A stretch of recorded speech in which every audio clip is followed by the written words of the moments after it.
ایک باپ اپنی بیٹی کو مدرسے بھیجتا ہے کہ وہ دین سیکھے گی، علم بنے گا اس کا زیور، اور وہ روز قیامت باپ کی بخشش کا ذریعہ بنے گی۔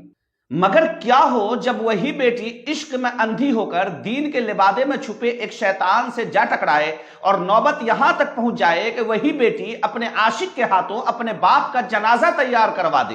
یہ لوگ سپاری کلرز ہیں، ان کو ملا تھا 2 لاکھ روپے کا پیسہ، اس میں 1 لاکھ روپے ان کو آلریڈی دے دیا گیا تھا۔ ان کا جو نام سپاری دیے تھے ان کا نام ہے مفتی صاحب انور۔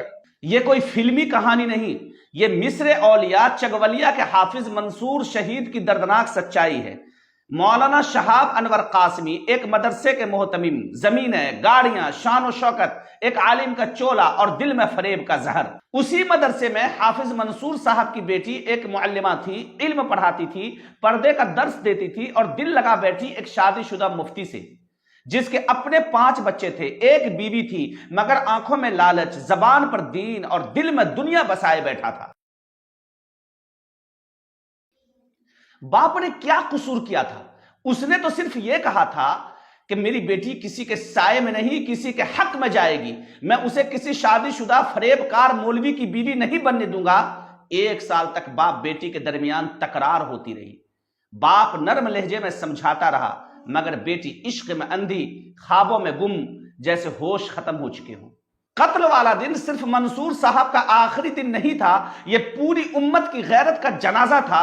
وہی بیٹی جسے کبھی انگلی پکڑ کر اسکول لے جایا کرتے تھے، اسی بیٹی نے اپنے عاشق کو وقت، راستہ، طریقہ بتایا، اور پھر راستے میں گھات لگائے ہوئے قاتلوں نے ایک باپ کا چراغ بجھا دیا۔ قاتل غیر مسلم تھے، مگر منصوبہ ایک عالمہ کو ایک مفتی سے شادی کرانے کا تھا۔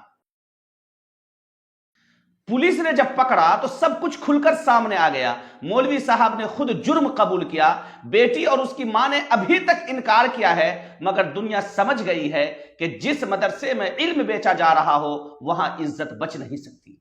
ذرا بتلا میری بیٹی، تو نے کس کا خون کیا؟ وہ جو تیرے لیے راتوں کو جاگا، جو تیرے لیے لوگوں کے سامنے جھکا، جو چاہتا تھا کہ دنیا تجھے عالمہ کہے اور آخرت میں تو اس کی شفاعت کا ذریعہ بنے، تو نے وہی باپ مار دیا۔ تو نے کیا پایا؟ ایک فریب، ایک خواب، ایک ایسا مرد جو اپنی بیوی کا وفادار نہ ہو سکا، وہ تجھے کیا دے گا؟ اے امت مسلمہ، اب بھی جاگو، یہ ایک کیس نہیں، یہ تمہاری آنکھوں کے سامنے کھلا عذاب ہے۔